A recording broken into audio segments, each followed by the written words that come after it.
All right. Uh, Hello, everyone, and welcome to the very last meeting for the year 2020 of the Rotary Club of Raleigh. So glad that you all could join us today. So glad that we were able to be members of the club together in this crazy year. Looking forward to one final great program. And then we'll kick off things in 2021 here in January. We have a great program for you today. Erin Apple with the North Carolina Museum of Natural Sciences is going to be sharing some interesting things about what they're doing with youth. And then, we have some interesting announcements and an induction. So let's go ahead and get things started with Richard Watkins and the Invocation and Pledge.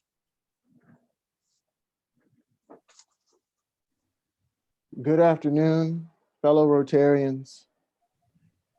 I think it's appropriate that on the last meeting of the year 2020, we reflect on the year. I feel that it is apropos that we are in the year 2020 because they say hindsight is such.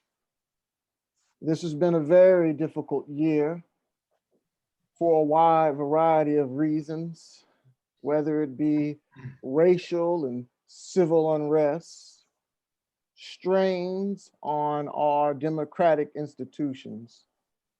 But perhaps the challenge that is at the forefront of everyone's mind is this historic pandemic that we find ourselves in.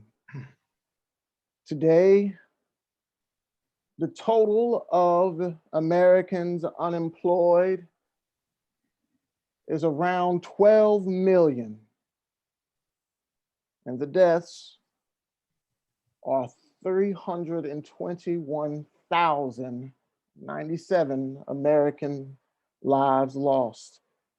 But allow me to stop right there because it is appropriate that we engage in yet another moment of silence, having reached this grim milestone.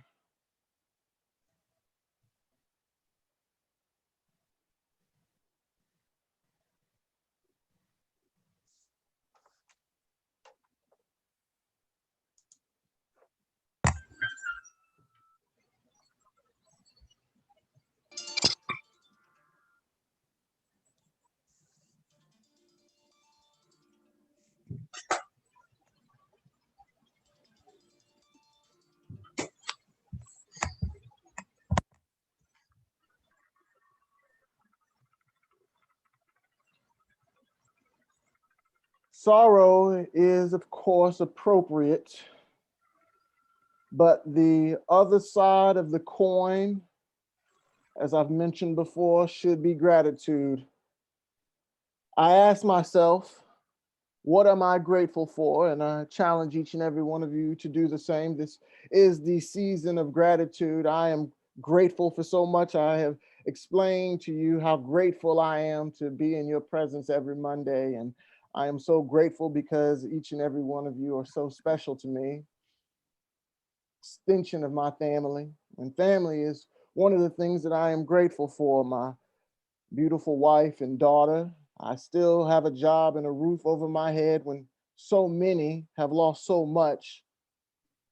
And so many do not have these things that I am grateful for.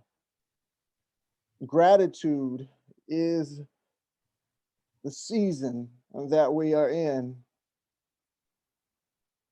But we must also ask ourselves as we approach the year 2021, a new year, when we look back on 2020, each and every one of us must dig down deep, look ourselves in the mirror and ask, when our nation, when our state, when our community needed us the most, where were we? Did we give when we could? When we saw somebody in need and we had the ability to help, did we stand aside and do nothing, or did we give everything that we could? When we see people hurting, were we there to comfort them? When we see people hungry, were we there to feed them? When we see people without shelter, did we do what we could to provide a roof over our heads? The answer is yes. Then ask yourself, could I have done more? And if the answer is no, then let 2020 serve as an ability to look back, and 2021 serve as an opportunity to do more.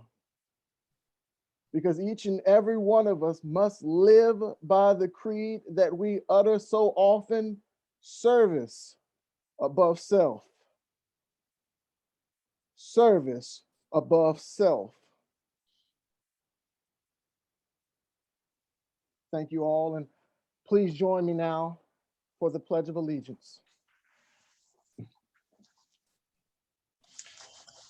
I pledge allegiance to the flag of the United States of America and to the republic for which it stands, one nation, under God, indivisible, with liberty and justice for all.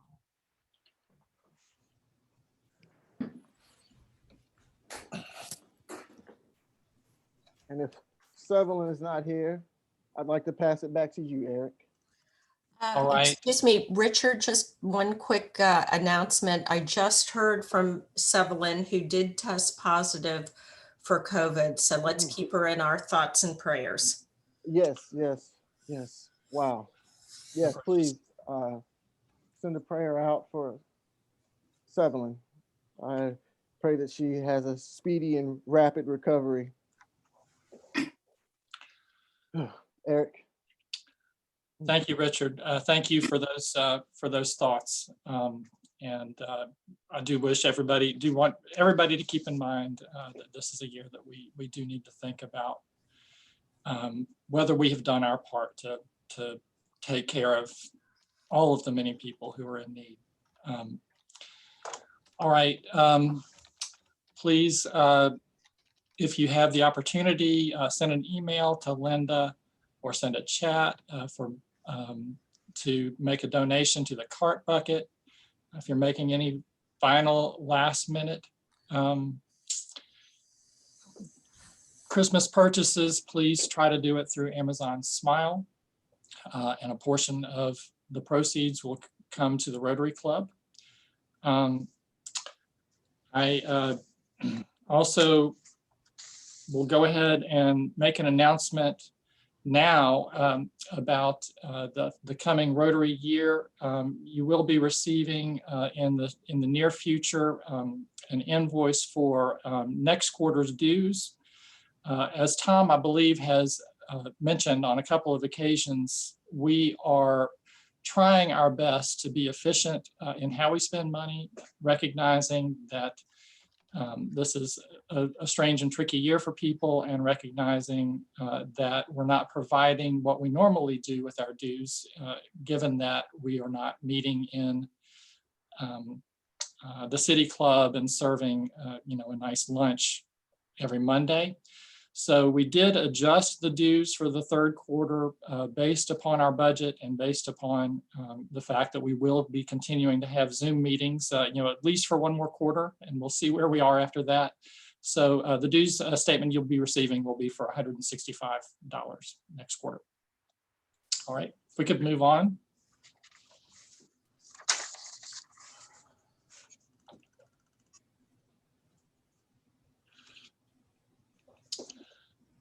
I hope you all will indulge us one last time. I was actually at a memorial service last week, and I had a little time on my hands, and it has just been such a strange year that I started getting a little philosophical. It happens sometimes. My father was a philosophy professor, so sometimes I just can't get that out of me. And one of the things I was thinking about was, how proud I am of the members of the Rotary Club for sticking with us and continuing to stay involved while we trudge through this pandemic and while we can't even see each other and break bread together on a regular basis. There are times when I look at what we do in the Rotary Club through the eyes of my 20-year-old children, and you know, some of the traditions that we have, the singing, the four-way test recitation, you know, it all probably comes across as a little bit hokey. But then I remember that social science tells us that clubs like ours are, you know, part of what forms the very fabric of a successful society. You know, there's this concept called social capital that, you know, the networks, norms, and social trust that facilitate cooperation and coordination and help knit communities together is, you know, an important part of a healthy and well-functioning society. And clubs like ours are an important part of that. You know, it's a place for people to join together to provide mutual support and encouragement while we do good things like raising money for the Salvation Army or improving parks in Southeast Raleigh or collecting toys so underprivileged children can enjoy, you know, a visit from Santa at Christmas. An article I read said it this way, that for a variety of reasons, life is easier in a community blessed with a substantial stock of social capital. And among the reasons given for this, the article that says that dense networks of interaction probably broaden the participant's sense of self, developing I into we. And of course, clubs like ours have had a lot of work to do to make sure that we are expanding that we over time to include everyone. It was not that long ago that we expanded the we to include women. And of course, this year is reminding us that we have work to do to make sure that, that we are broadening our sense of who we is to make sure that, that people of every race and background feel fully included in what we do. Anyway, so while I was thinking about all of that, I was reminded of three longstanding members of our little social club.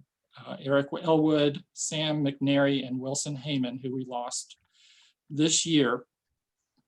Each of whom was, you know, a perfect example of someone who, because of the social networks that he was involved with, including but certainly not limited to the Rotary Club, thought in terms of we rather than I. Each of these individuals, you know, Sam were professionally successful. Sam was a CPA, Eric Elwood, a wonderful professor and dean of forestry, and Wilson, you know, a lawyer in my law firm. And each of them was deeply involved in their community and was always willing to roll their sleeves up to do work for the Rotary Club. Each of them was a true servant leader, and each of them will be missed deeply. So as this year of 2020 comes to an end, I want to, you know, say a final cheers to Eric, Sam, and Wilson. I know that one of my resolutions for the new year will be to remember their example and continue to find positive ways to stay involved in my community and to help do the work that's necessary to kind of knit everyone, all of our community together for the common good. So with that, we'll move on to the rest of the program.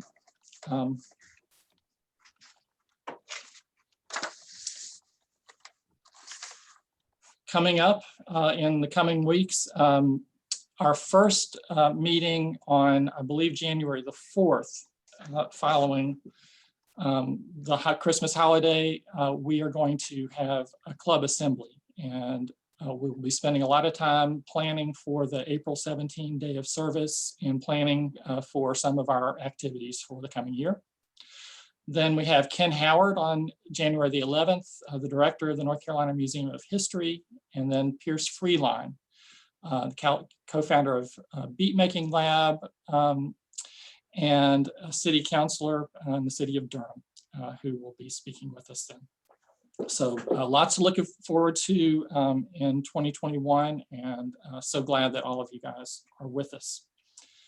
And now I'm going to call on Mark Hackett, if he's there, to give us a report. Hey, Eric, thanks. Great tribute. I appreciate you doing that. All three of those gentlemen were excuse me, very welcoming to me when I joined the club, and I appreciated all of them. In terms of my report today, first, the Southeast Raleigh Club, their last club meeting was last Tuesday for the year. They will have a board meeting tomorrow evening at 5:30, but other than that, their meetings are done for the year. They are still working on their fundraiser for the YMCA and the Southeast Raleigh Magnet High School. So if you need any information on that, let me know, and I'll be glad to get that to them, or you can see their Facebook page. So that's it for the Southeast Raleigh Club, and I think I'm giving an update on the Vocational Service Leadership Award. Please do. Okay, so for that, we had a couple of new submissions last week, which is great, but we're still looking for more. So again, if you have someone, and it doesn't have to be a name that everybody knows, but if you have someone that you know personally, or maybe not even know them personally, but think they would be worthy of our Vocational Service Leadership Award, which we give to folks who've had a significant impact on the Raleigh community using their vocation, and whether it's volunteer or in the work that they do, please submit those names to me. There are forms, there's a short form to fill out, like 3 or 4 questions, and maybe a bio, very easy to do, but we have 2 weeks left to get those in. So please get those submissions in. If you have any questions, just let me know. And thanks to Linda or Valerie for putting up that information that you now see on your screen. But again, if you have any information or any questions, do let me know. Thanks, Eric. Thanks, Mark. And I think it's okay now for me to go ahead and make a special announcement about the Vocational Service Award. And that is, we had a board meeting last Monday, and I believe it was Kirk that made the suggestion that we consider naming the Vocational Service Award for Wilson Heyman. And we did talk about that at our meeting, and we did have a vote and decided that would be a great idea. And so going forward, this will be known as the Wilson R. Heyman Rotary Vocational Service Award. So please do consider whether you know of somebody that's appropriate for this award, and get your nomination into Mark. And now we move on to Christy Santacana and an exciting induction of a new member. Yes, hello everyone, happy Monday. As Eric mentioned, we do have an induction day. It'll be our 7th ever member induction via Zoom. So we're excited to have James La Mancha here with us today. We can get his video pinned up. Yeah, there we go, awesome. All right, so we are ready. Well, fellow Rotarians, it is my privilege and pleasure today to welcome into membership James La Mancha. James is sponsored by Elsa Silverman, and application has been reviewed and approved in accordance with our club constitution and bylaws. James, we will now proceed to admit you into membership into the Rotary Club of Raleigh and to the Friendship of Rotary throughout the world. The ideal of Rotary is service, as our principal motto is service above self. And the object of this club is to encourage and foster this ideal as a basis of worthy enterprise. We expect you to share in this effort. You've been approved for membership because we believe that you will be a worthy representative and that you are interested in the ideals of Rotary and willing to share in translating these ideals into action. You've agreed to accept the obligation of membership in this club and to obey this club's constitution and bylaws. And at this time, I now have the pleasure of asking James to pin the Rotary emblem upon himself. Yep, got it. Which, you know, I'm joking, I'm laughing to myself because as past president twice, I used to shake every time I would have to put a pin on someone, and I suspect I'm going to do that to myself as well. Pinning yourself, yeah. There we go. Excellent. And we hope you will wear your pin with pride. Welcome to the Rotary Club of Raleigh. Thank you so much. Fellow Rotarians, please give a round of applause. We're happy to present our newest member, James La Mancha. Thank you. I'm really looking forward to working with you all, and certainly to bring a little bit more of the gift of life story to the club. I think you all will really get behind it, but thanks for the opportunity to serve with you. Excellent. Welcome. Thank you. Thank you, James. And I know you're still retaining your connections with your club back home. And so we feel very privileged that you are joining us and that you have managed to become a member of our club without injury there. So Thank you. welcome. Thank you. And Christy, I didn't know, I may have jumped the gun there. I don't know if you had anything else to finish up with. Nope, that's it for today. All right. Thank you so much. All right, and now we move on to Gina Yacone and a service update. Happy Monday, everybody. I am reporting to you live from my Florida house, AKA my mom's dining room table in Florida. So hope everybody is having a wonderful and joyous holiday week. Thanks for joining us today. I want to say a big thanks to everybody who was able to donate for the Toys for Tots drive. Wow, we had over 30 gifts to give this year. So I was truly humbled by that. When you think about donations everywhere in the community, you know, it's lacking this year for rightful reasons, but we came together in a very distant way and were able to come together, either if it was coming to the park and dropping off your gifts, or dropping off your gifts to Linda, or going to Cindy Roberts' location and dropping off toys there. We really appreciate all of your efforts to go out of the way and donate the toys. So I took a picture there of the toys that we donated, and I really, from the bottom of my heart, want to thank you guys for that. The next update is, dun, dun, dun, dun, of course, our bell ringing. Who are these beautiful masked men? These are our models that spent some time out there. I'm wondering if does anybody recognize any of them? Do we see anybody want to put who they think those masked heroes are in the chat? Nobody wants to make a guess? Oh, it looks like we do have a Tom. Tom is one of them.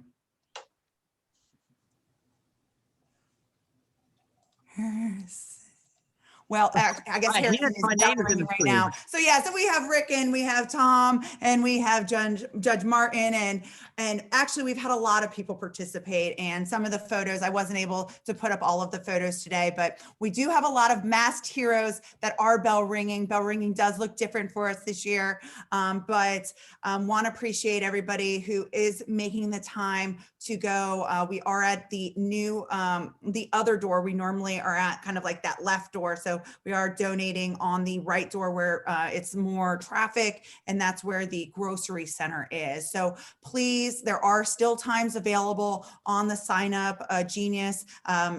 Thank you, Valerie, for sending out a reminder in your newsletter today. But be one of these mass heroes, and let's make some donations happen. So with a few more days left of the year, if you do find yourself having some time, and maybe even if you're not signed up, go at least support some of our Rotarians that are out there and put some dollars in the bucket.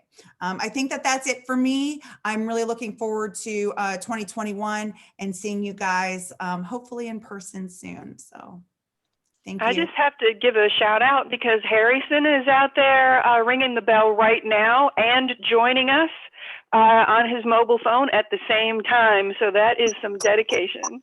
That's the great thing Harrison. about That's the great thing about Zoom. On the mobile device, you can be part of Rotary wherever you're at. I hear the bell too. I hear the bell. Yes, ring that bell. Very good. That Thanks. is I actually amazing. got goosebumps, everybody. That was awesome. Thank you, Harrison and Valerie. Harrison, I think you may be the first person ever to attend a meeting and ring the bell at the same time, at least for our club. So congratulations on that. I'm not sure what you win, but Oh, I think an extra attendance participation. yeah, absolutely. That is awesome. We do want to remind everyone that you know, if you're signed up for a particular slot and you have something come up and you're unable to make it, please send an email to Linda Monahan or Bill Rohr and let them know. And I'm looking at the chat from Kevin Summers. Kevin, do you want to go ahead and make this announcement real quickly about the slots that are available coming up? Well, Eric, now you caught me off guard. If you have it handy, I don't remember now. All right. Well, according to what Kevin says in the chat, which you know, go onto the signups to see for sure, but it looks like there are slots available. The 22nd tomorrow, 1 to 4, 23rd, 1:30 to 3, all look open, and then after 4:30, and then on the 24th.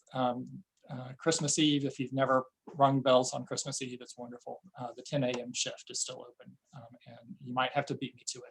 I might race you to that one. Okay, thank you so much, Gina.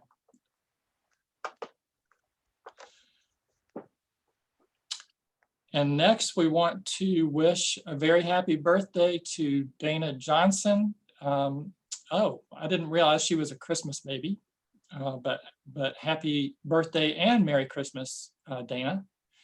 And she's got a lot going on with her own Christmas baby. And Lawrence Davis, 12:30, happy birthday, Lawrence. And happy anniversary to David and Nancy Coates and Charlie and Connie Upshaw. I saw Charlie with his happy anniversary hat on. So I know you guys will be having a big celebration on the 30th. All right. At this point, I'm going to turn the program over to Richard Watkins, who will introduce our speaker. Hey, thank you so much. You know, during, I think after the invocation, if someone put in the chat to send me a private chat, and I won't necessarily disclose who it was because it's a private chat, but I thought it was something so interesting. And the individual said that the number of COVID deaths have now surpassed, you know, World War II casualties. And I started looking up the numbers regarding that.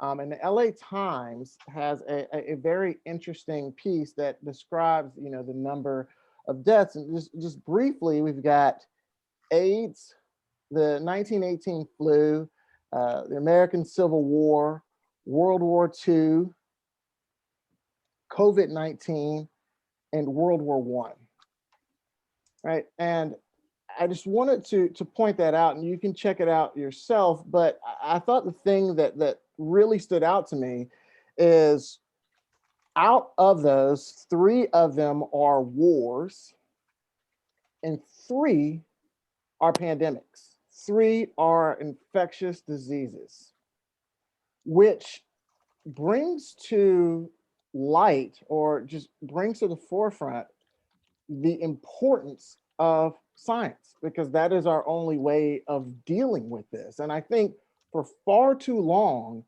we have undervalued the necessity of science for the stability of our society. And it all starts with education. It all starts with education.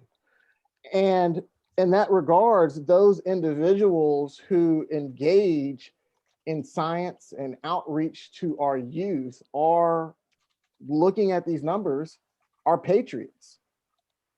And so I have the distinct honor and pleasure of introducing to you, you know, one of those patriots. And I really challenge you to change the way you're kind of thinking about service to the country. And that's Erin Apple. I met Erin quite some time ago when she invited me to speak to an auditorium full of middle school and elementary school students. And if you've ever given speeches, I've given speeches to adults, and that's easy. But giving speeches to an auditorium full of kids, that's a whole nother challenge. That is a whole nother challenge. And just briefly, Aaron has served as the coordinator of youth programs at the North Carolina Museum of Natural Sciences in downtown Raleigh since 2016.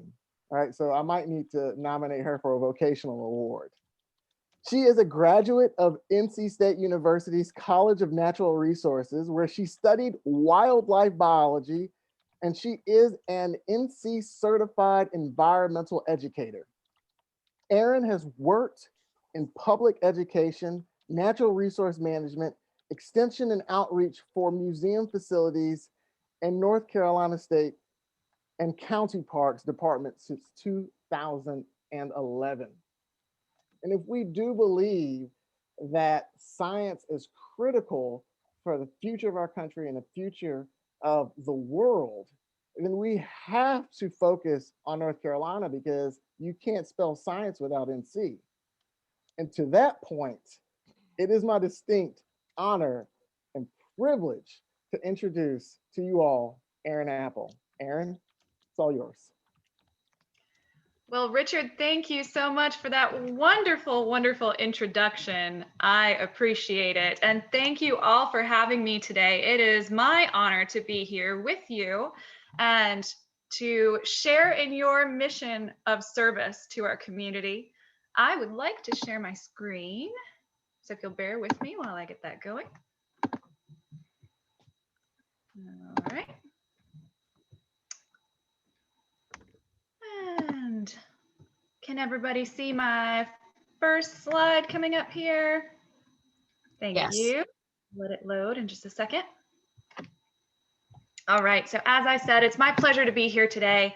I appreciate all the good work that you all are doing, and I am very lucky to work with a wonderful, wonderful large staff at the North Carolina Museum of Natural Sciences who share this goal of service towards the people of North Carolina. We are a state facility, and we're the largest institution in the Southeast. We are a Smithsonian affiliate, and our service comes in many different ways, including maintenance of collections, research, and of course, education and outreach, which is what I work as. So who am I?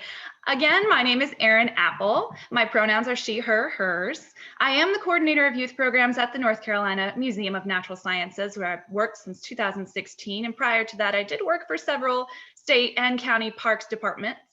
I have my Bachelor of Science in Fisheries, Wildlife, and Conservation Biology with a Wildlife Sciences concentration, which is a mouthful. It boils down to Wildlife Biology from NC State's College of Natural Resources. And I'm a North Carolina Certified Environmental Educator, which is a certification program managed by the Department of Environmental Quality. Just a few pictures of me so you can get an idea of what I do, because no 2 days in my job really look the same. When you're serving as an educator, experiences out in the field are a big part of it. I do spend a lot of time behind a desk planning these experiences, but I work with youth, and the best way to engage youth is to bring them out into the field. So here I am up at the top in Yellowstone National Park. I've brought a group of teens there 2 years ago. I work with our Girls in Science program. There's a couple pictures in the middle there. I work with our junior curators. So there's a picture of me with a moth at a night program.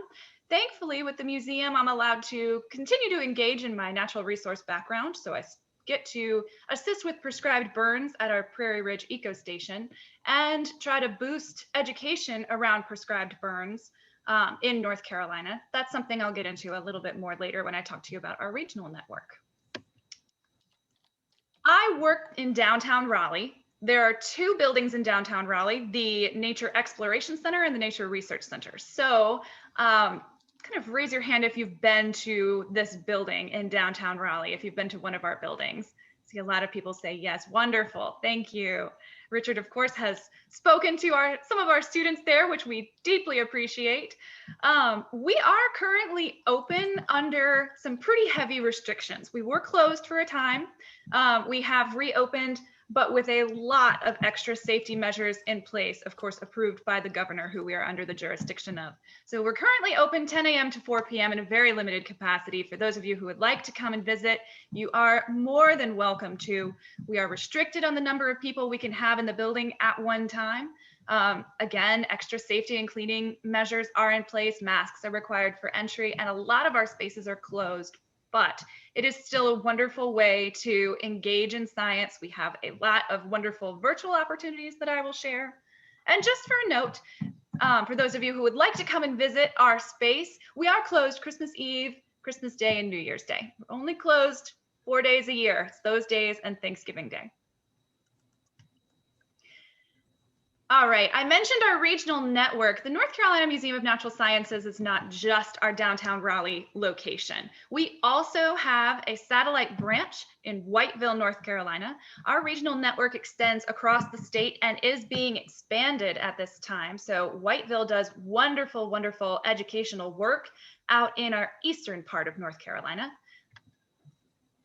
The Prairie Ridge Eco Station, again, raise your hand if anyone has been to or heard of Prairie Ridge. This is one that, I'm sure a few of you have, some of you have not. Prairie Ridge is in Raleigh, and I encourage any of you who are interested in seeing one of our regional network field offices to come out and check it out. It's operated as a park. It is open to the public on restricted hours right now. Those hours do change, so I recommend checking their Facebook page, which is where they'll post their most current updated hours there. But Prairie Ridge is about a 40-acre site. It is near the Art Museum off of Edwards Mill Road.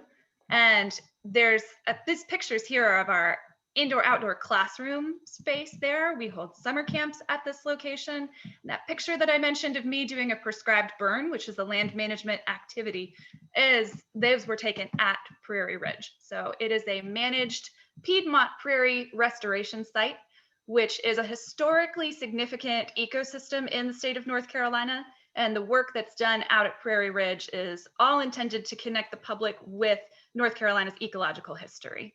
The WET Research Lab is out there as well, which hosts many, many, many, many educational specimens. I believe they have over 4 million educational specimens and research specimens out at that site. One exciting new endeavor that the museum is currently working on finalizing, which 2020 has put a little bit of a delay on, but it's still moving forward, is a new location in Greenville, North Carolina. We've got 2 new locations opening. A Time for Science and Contania Creek in Pitt County are both open and hosting educational programs in again, a limited socially distanced capacity at this time. But back to Raleigh, all of our sites and all of our educators and staff at the museum share the same mission, which is to illuminate the natural world and inspire its conservation. And we achieve this mission through statewide education and outreach, first and foremost, cutting edge research as well. We have a great deal of really, really wonderful research happening. And I as an educator am allowed to and happy to work very closely with our researchers to take their current research and help disseminate it to the public. We have extensive collections, as I managed, one of our core values of the museum. And again, talking about core values, something we are always, always working on is diversity, equity, accessibility, and inclusion. That is something that I am privileged to work with at the museum to help broaden the reach and scope of our programs to include underserved audiences. So with that in mind, virtual education is what we have had to do more of lately in these uncertain times. We have a lot of resources that have been developed over the past several months. And just as you're looking at this picture, I thought I'd put in our little two-toed sloth there. He is not currently visible on exhibit, but when we fully open back to the public, I encourage you to come out and meet our sloth. Our educators were saddled with a rather sudden burden of having our very, very full calendar of programs that were planned out months, sometimes years for some of our events in advance. And suddenly we couldn't do them anymore. But we still had a responsibility to take our resources and connect with the public. And we've been able to do that as much as we possibly can virtually. So if you go to naturalsciences.org, you can check out our Science at Home resources for people of all ages. One of the common misconceptions about our museum is that as a science museum, we are a facility that is just for kids, and that is so not true. I do work with youth programs, but there's about 30 or 40 different educators at the museum, and we work with all audiences from early childhood all the way up to retirees. So we have educational videos available for all ages, resources for other educators, including teachers in our state, to help them connect with this science content that Richard so wonderfully introduced. If we want to change the world, if we want to make an impact, we need to get these messages out to the people. And one of the ways we do that is by getting our educators, our teachers in our state, really, really hands-on experiences in depth out in the field. We're limited on what we can do out in the field right now, so many of our educational resources for them have been transferred online, and they're available to you if you'd like to learn a little bit more about some of those endeavors. We have live online programs which have been very, very successful and widely attended, including our virtual Science Trivia Tuesdays. One of our staff members does a science trivia. It is free and it's a lot of fun. So if you are a science buff or not, feel free to join for our science virtual trivias. Homeschool Classes are another audience that we work hard to serve. We have an Ask a Naturalist blog. And of course, we host a whole calendar of educational events that are free and currently are virtual. So let's get into what I work with. I am the coordinator of youth programs, which means I work with other youth programs staff to implement all of the museum's educational programs for middle and high school audiences. Junior curators is one awesome one that I have mentioned. And we also do teen science cafes and girls in science. So just to give you a little bit quick background on what these programs are, our junior curators typically are at the museum caring for our live animals. We have a very extensive collection of live program animals that educators like myself use for educational programs. So think snakes, we have alligators, we have some birds, we've got frogs and turtles, all different things. And these teens help to take care of those animals. Interestingly enough, as a side note, the museum has such an extensive collection of live animals, both out on the floor on display and behind the scenes for educators to use, that we are actually classified as a zoo, and we are working on becoming accredited through the American Association of Zoos and Aquariums, AZA. Teen Science Cafes are another fantastic opportunity that are free if you know any middle or high schoolers who are interested in just tuning in to a quick free program. That program is aimed at connecting teens with careers in science. And so every month on First Fridays, we bring in a scientist, somebody from our local community, or now that we're virtual, from far and wide, to share their career, their experiences with our teens. And they get to do something hands-on and have time to ask questions to this scientist as well. Girls in Science operates under a similar type of format. We introduce girls every single week to a different woman in science. Here, they get to hear about her pathway into science, her career, and they do some kind of hands-on activity related to her field of work. Those are the programs that I help to manage. We have a new virtual opportunity coming in 2021 called Experimentors, which will be basically like our Girls in Science model, but it will be open to everyone in middle school, 6th through 8th grade. And I will be connecting those students to a really wonderful group of scientists that I'm already working on gathering. That program will have a special focus, again, in diversity, equity, and inclusion, and I want to connect them to people from all varieties of backgrounds. So I look forward to launching that one.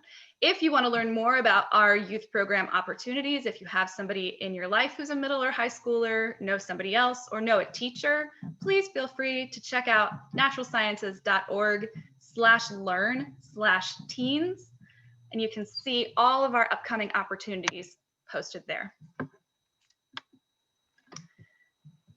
So a couple of things. Right now, our Girls in Science program is currently accepting applications. This program will run January through March in 2021. Again, all virtual, all online. So I myself will be inside a virtual studio sharing live animals, doing science demonstrations for these kids, and of course, connecting them to our folks, our scientists who are there to share their careers with them. And one of the benefits that we've discovered of having virtual science programming at this time is that we can do things that we could never do before with a speaker who is with us in person. For instance, we connected with Megan McCullough. Dr. McCullough works for the museum, and she was tuning in via satellite internet from Antarctica while she was on a research vessel, doing a research expedition down there. So that was just wonderful. Our girls really enjoyed speaking with her. Again, Girls in Science is open to 6th and 7th grade girls and non-binary students statewide because it's virtual. Scholarships are available. And because even with our scholarship options available, we always want to do more to include students who aren't being served. We do use some of the funding that we receive from our program fees that we charge for this to fund free virtual outreach programs at local Title I schools. So that will run in tandem with our paid program. The other programs that I mentioned, Junior Curators, there's another one called Junior Interpreters. Our cafe coordinators are a group of students who run and lead our teen science cafes. Applications for all of these will open in January. So the teens who come through to these programs have to go through a pretty extensive application process. Myself and one other staff member are responsible for reading upwards of 150 applications each year for these programs. So the students who we finally get through into the program are so dedicated, so wonderful, and they give me a lot of hope for the future. Sometimes when I tell people that I work with teens, I get the response of, oh goodness, I don't know what's that like for you? It's wonderful. Our teens give me so much hope. They are incredible and they're going to change the world. So what's next? When we are able to reopen, when it's safe and permitted for us to reopen, we will resume in-person programs. So I've talked a lot about virtual opportunities right now. That, of course, is not the norm. We normally have summer camps, classes, field trips at the museum. We serve the public through a full calendar of programs and events. So when we are able to, we will reopen that. I wanted to mention, since you all are a wonderful service organization, for those of you who are interested in getting involved and supporting our mission, volunteer opportunities at the museum will resume when it is safe to do so in person. And it will resume in sort of a phased option. So those volunteers who are working outdoors at Prairie Ridge or behind the scenes with some of our researchers, or maybe virtually in our studio, those volunteer opportunities will open first, and then more of our frontline working with the public type of volunteer opportunities will open later, when it's safe. Lastly, I wanted to mention a very, very exciting acquisition that the museum is moving forward with. The Dueling Dinosaurs has recently been announced. This is a long time coming, very exciting project. The museum will actually be altering its structure a bit. We're going to make our first bit of construction since 2012 and build a new lab, paleontology research lab, to explore the Dueling Dinosaurs fossils. Again, very quickly, what the significance of these fossils, they are called, quote, America's most spectacular fossils. They are by far the most complete and the only nearly 100% complete fossils of what we believe are Tyrannosaurus rex and Triceratops, caught in what appears to be fighting behavior when they died and then were covered with silt and became these wonderfully preserved fossils. The implications for research and education are huge. These fossils present us with a really wonderful opportunity to connect with the public about climate change. There's a lot more information about this on our website. If you go to duelingdinosaurs.org or simply naturalsciences.org, you can click on this picture here and read all about this new global paleontology education and research project.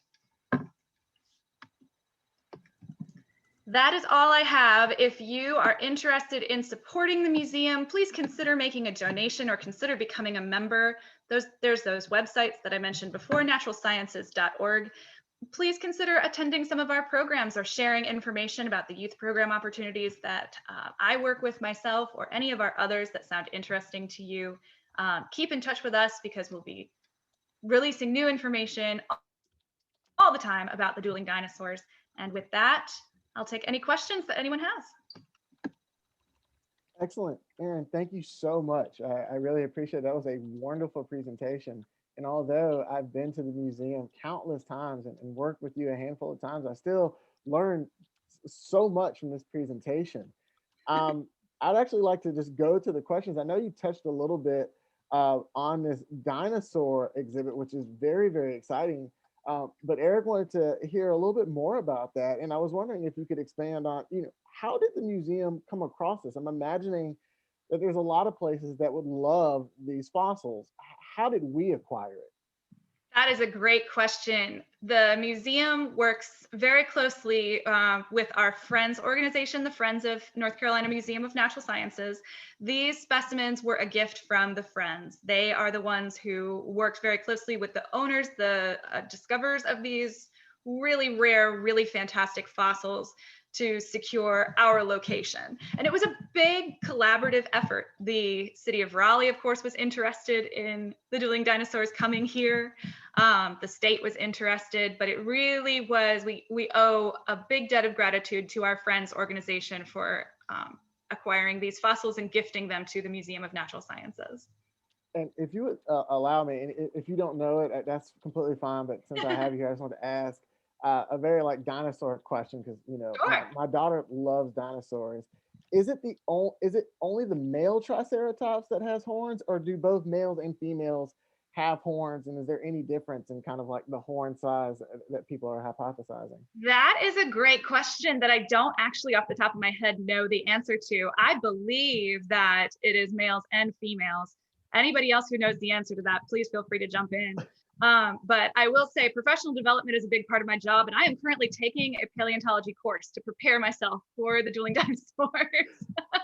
So hopefully as I continue with that course, I will get an answer to that question. Great.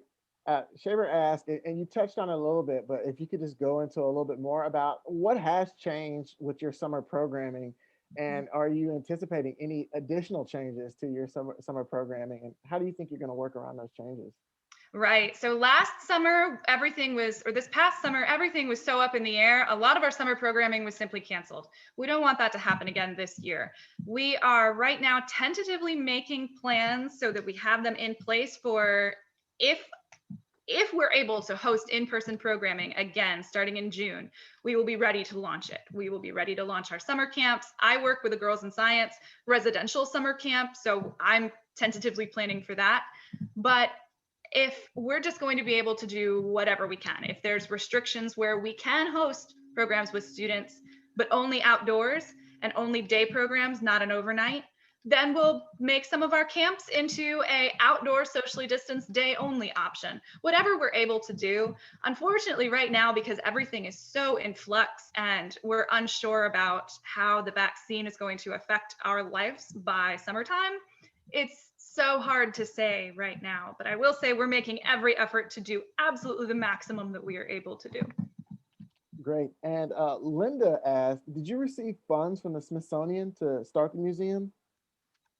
We are an affiliate organization from them, but we are entirely funded by the state of North Carolina. I myself received funding for my position and to keep the museum itself open from the state.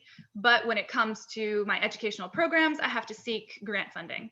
But yes, it's the state of North Carolina and the taxpayers of North Carolina who fund this museum, which is why we are an entirely free institution. To come and visit us, there's no charge, no tickets, we are free. Great. Along those lines, this is not in the chat, this is just from personal experiences.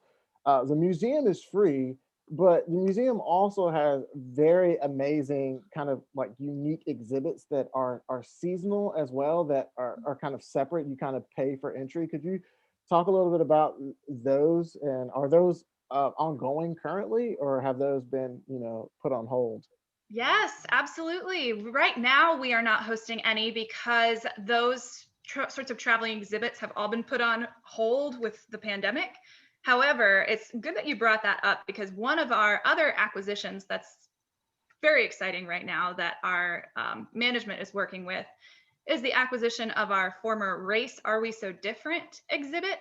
Race, Are We So Different was a really transformative exhibit that traveled around for about 10 years. It is currently in the process of being updated. Our organization has purchased it, and we are working to make sure that that exhibit can travel around to local North Carolina, other facilities outside of our own, and continue to educate people on the concept that race is really a social construct. There is not a lot of science behind it. And last but not least, kind of piggybacking off of that, one of the ways that you can kind of get admissions, and I was very fortunate enough to receive this as a gift, are these museum passes, right, that allow you to go to these exhibits whenever they come around. But there's also another really cool thing about them, and I was hoping that you could touch on this, is the museum is actually part of a larger network of museums that sometimes this pass allows you opportunities to go to, say, for instance, Greensboro, the Natural Science Center, or other museums. Do you think you could speak a little bit to, the opportunities that may exist to get these passes, and what kind of opportunities that it may afford to grandchildren or children, or just science buffs in general? Absolutely. So what you're talking about is our museum membership, which is managed through the Friends of the Museum. All of our funds, there's many different levels of membership, so you're welcome to find the one that suits you. I believe an individual membership is $65. When you make that donation and become a member, you not only get benefits at our museum, like discounts on our 3D movies, admission to traveling exhibits when we have them, some priority for things like registering for summer camps, which can get competitive. But like you said, our museum membership serves as a pass. So you get a card, and institutions across the entire country, you do receive discounted admission. These are for facilities that are not able to be free like ours. A facility like ours being free is actually very uncommon. So when you go visit another facility, another museum, a Smithsonian facility, maybe an aquarium out on the West Coast, you may get a discounted rate of admission there. So that is one of the many benefits of membership, which if you go to naturalsciences.org, you can click on membership and get more information there if you're interested. It's a great way to support the museum. And I thought that was the last question, but while you're answering, we had two more come in, Okay. and these will be our last questions before I All bounce right. it back to our president. Charles asks, does Whiteville focus on any specific subject? Question one. And question two is the facility in Little Washington related to the museum? So Whiteville, it's interesting that you mentioned that because they used to be the State Museum of Forestry before they formed their partnership with us and became a satellite branch of the Museum of Natural Sciences. So while they do try to focus on the same broad range of natural science topics that we focus on downtown, they do have somewhat of a forestry and natural resource focus. Being out in Eastern North Carolina, they do quite a bit of programming related to the longleaf pine ecosystem, something that I've worked to help preserve myself. So they do stay connected to their roots as the Forestry Museum. And I'm sorry, which facility were you referring to out in Little Washington? I am not entirely sure. Charles, which facility were you referring to? So there is a facility that focuses in on the Pamlico River. Oh, I forget the proper name of it. I want to say it's the Riverine. Estuary. Yeah, thank you. Oh, estuarium. Oh, yes. So I am not I can't remember off the top of my head if I know they're not a satellite facility, but I know that we have worked with their staff before. Side note, they are a fantastic facility. If you're interested in finding other facilities like that across the state, I mentioned my certification program. If you go to eenc.org, you can find a list of facilities like that, nature centers, science centers across the state. North Carolina is blessed to have a wonderful network of environmental educators and a fantastic kind of group of people like me. I am proud to be here today representing us, but I am by far not the only person doing this work. There are so many facilities like that. So again, head on to that website and check out some of our other facilities that we've worked with or not. There's just so many wonderful ones. Excellent. Well, thank you on behalf of the entire Rotary Club of Raleigh. Thank you so very much to your service to the state. Thank you for taking time out of your day on this tremendous holiday week to be with us. And now back to you, President Eric. Thank you so much, Richard, and thank you, Aaron. That was a terrific program. I learned so much. I had no idea that, I'm here sitting in my office, I'm just a few blocks away from a zoo. So who would have thunk it? We are very, very fortunate to have the Natural History Museum here in Raleigh. It's just a world-class facility. I know that it was so important to my children when they were growing up, and they learned so much and enjoyed it so much.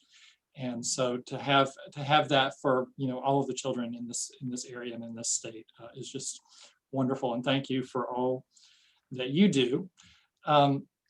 There was a mention of the forestry school and all that the Whiteville Museum, the connection there with the forestry school, and that makes the perfect segue for me to ask Eric Larson to give a quick announcement that I, in my sloth-like nature, failed to give earlier, ask him to give earlier. Eric, let me turn it over to you. Thank you, President Eric, and thank you everybody for joining us and staying just an extra minute. I think you'll appreciate the announcement we're about to make. Often when you hear me talk, I'm asking you to contribute to the Rotary Club of Raleigh Foundation, where we put those monies on deposit and they earn interest and dividends that we use to do projects in the community. Richard's comments at the beginning of today couldn't be more on target and precise. And the famous talk he referred to also says in it, if you do this for the least of these, you're doing it in a very, very great way. So your board, your Rotary Club of Raleigh board met earlier this month and voted to make some contributions to certain entities in the area. And I'm pleased to be representing the board to talk about those today. First, as Eric mentioned, the Rotary Club of Raleigh Foundation is making a contribution to the Eric Elwood Fund at North Carolina State University. Eric Elwood was a great, he was a proud Aussie. He was a great sailor. He was a great adventurer. He was a member of the Adventurers Club in New York City, whose members have included Sir Edmund Hillary, Buzz Aldrin, and other people like that. He was also a great educator in the forestry school. He loved the students. He loved to be out in the field with the students. He loved to be at the microscope with the students. And ultimately, he became dean of that school. There is a fund for the forestry school at NC State for students that have the ability and skill, but don't have the funding to do that. And so we're making a $2,000 contribution to the Eric Elwood Fund so that other students can have education. If you ask what kind of student comes out of that program, for the last 30 minutes, you've been listening to one. Aaron is a graduate of the Forestry and Natural Resources College at NC State University. So we're making a contribution on your behalf to that. Secondly, we like to work with folks that help people improve their situation. And so we're also making a $2,000 contribution to Step Up Ministries. Step Up Ministries helps people with professional skills, with life skills, to elevate their situation and to find successful employment and retain successful employment. And a number of folks in the club are very passionate about this. And Lori Fuller in particular recommended we do that. And we are making a $2,000 contribution to Step Up Ministries. So someone who's advancing at NC State, helping them, someone who's taking the next step up the ladder with Step Up Ministries, but we don't want to forget those who are in the most difficult circumstances. So we're making a $5,000 contribution to our longtime partner, the Salvation Army, that is helping people that just need help today. And so those are the contributions we're making. Eric Elwood found a fund to help a student, Step Up Ministries to help people grow their situation in life, and the Salvation Army to help people who need help today. So thank you for your contributions to the foundation. It continues to grow. It has now reached $600,000 and it continues to generate income that we can make this kind of gift with.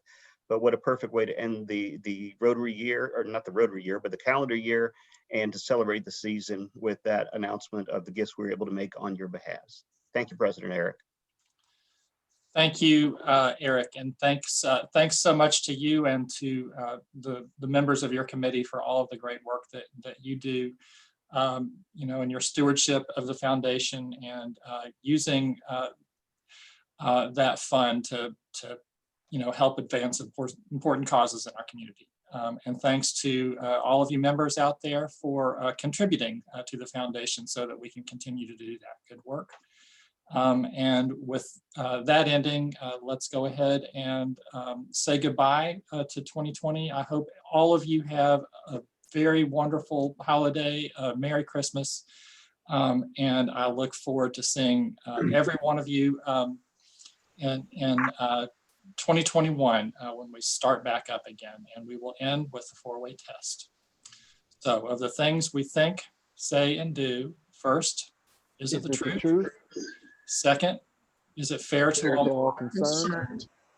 Third, will it build goodwill And better friendships? And fourth, Will be beneficial to all concerned. All right, 2020 is adjourned. God bless us, everyone. Yeah, happy holidays to everyone. Thank you. R-O-T-A-R-Y. That's spelled Rotary. Very good.